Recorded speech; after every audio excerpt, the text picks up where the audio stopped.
Torej, vsem prav lep pozdrav. Na današnji seji Komisije za nadzor varnosti obveščevalnih služb smo osvetlili pravzaprav dva sklopa vprašanj. Eno je bilo v zvezi s odnosom med zakonodajno in izvršilno vejo oblasti, zlasti v luči preiskav, ki potekajo tudi v Državnem zboru.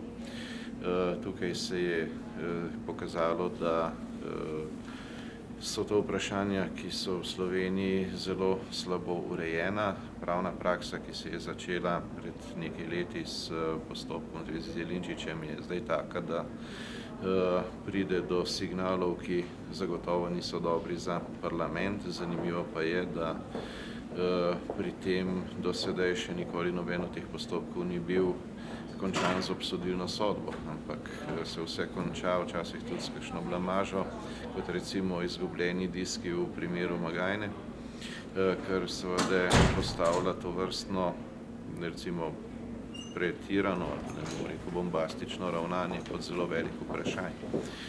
Zlasti ta zadnja je odprla tudi številna vprašanja v zvezi s ustavnostjo odločb, na katerih temelji to ravnanje, ki jih sicer formalno izda sodišče, dejansko pa na predlog kriminalistične policije preko tožilstva podpiše pač sodnik.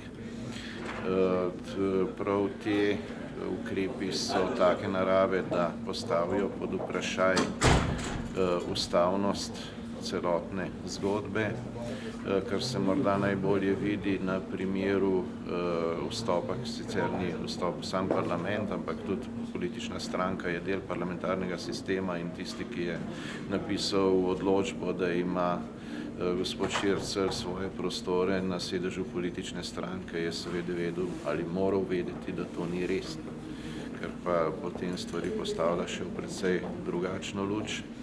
In dokler se bodo tovrstne zlorabe nadaljevale, stvari v Sloveniji zagotovo ne bodo ustrezno urejene.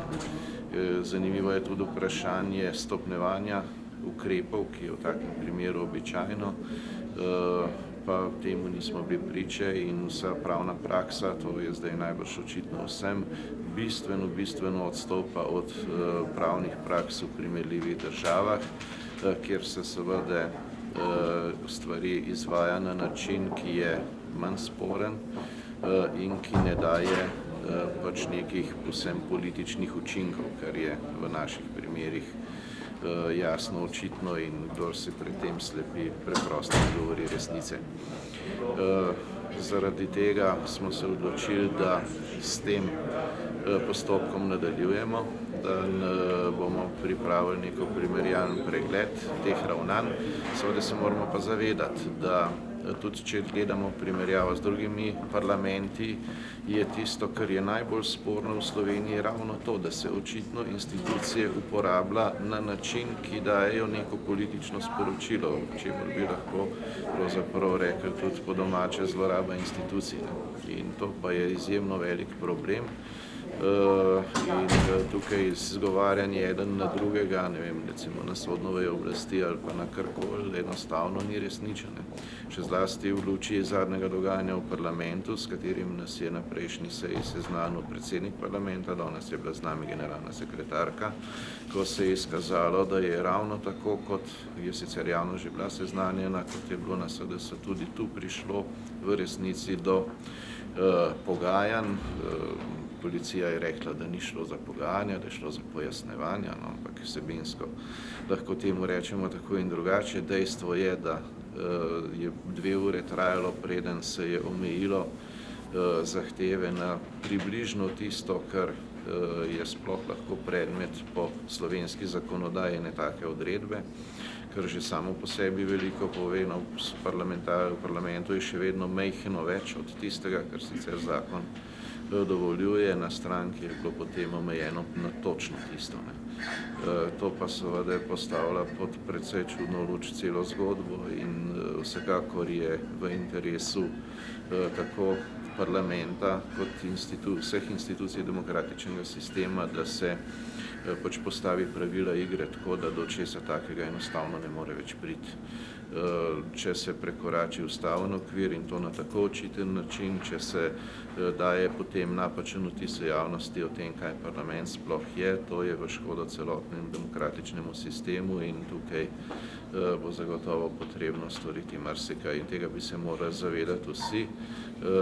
V primeru pa, če se ravna tako, kot se je do zdaj, pa je to težko združljivo z načeli demokracije, prej bi se potem lahko govorilo o policijski državi. To pa je zelo velik problem. Mimogrede, če kdo ne ve, ob eni od teh preiskav, konkretno, ko je šlo za gospo Alenko Bratušek, kjer je bil očitek, da je glasovala sama zase, to lahko politično neokusno, pa ne vem kaj, ampak zagotovo pa to ni kriminal, ljudje božji, ne. So opravili celo preiskavo v prostorih predsednika vlade in to v času, ko je bil on v tujini.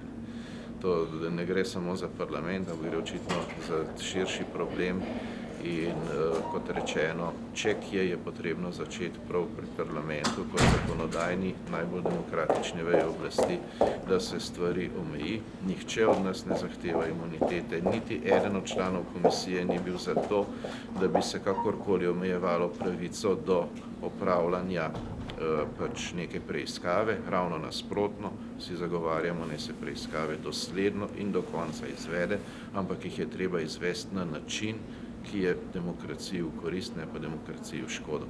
To pa je stvar tistih, ki to konkretno izvajajo, da spoštujejo zakonodajo in da izberejo tiste metode in sredstva, in če hočete tudi datume, kadar je to potrebno, ko seveda ne pride v javnost napačno sporočilo. In to je njihova odgovornost. Odločili ste, da bo komisija pridobila dodatne podatke, nadaljevala razpravo?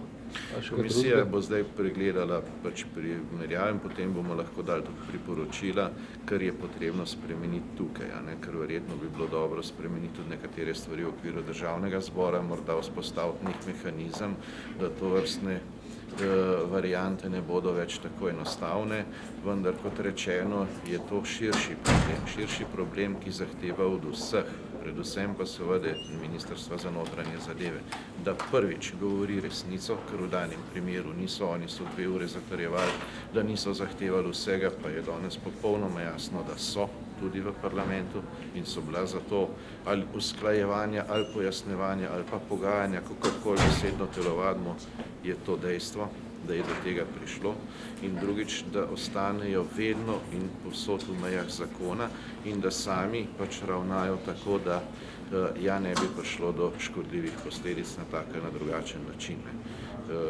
Dosedanje mimogrede epilogi vseh teh silnih bombastičnih preiskav, ki so bili, so samo to, da so posamezniki bili potem politično mrtvi, niti eden pa nikoli niso sedaj bil pravnomočno obsojen.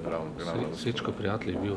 Ne Srečko Prijatelj, govorimo o primeru Jelinčiča, ko je šlo za vprašanje ministrstva. Srečko Prijatelj tukaj čisto izvzet, on sploh ni bil predmet tega postopka. Potem, se pravi, šli so za primere Jelinčiča, potem je bil primer Magajne, kjer vemo, da so na koncu izgubili temeljni dokazni material, potem je bila gospa Alenka Bratušek in zdaj je 4. primer gospod Šircelj. To so 4 primeri. Vsakič je šel v javnost pač nek znak, ki zagotovo ni bil dober, vedno se je ravnalo zelo vehementno, izplen tega pa je nula, vsaj do sedaj.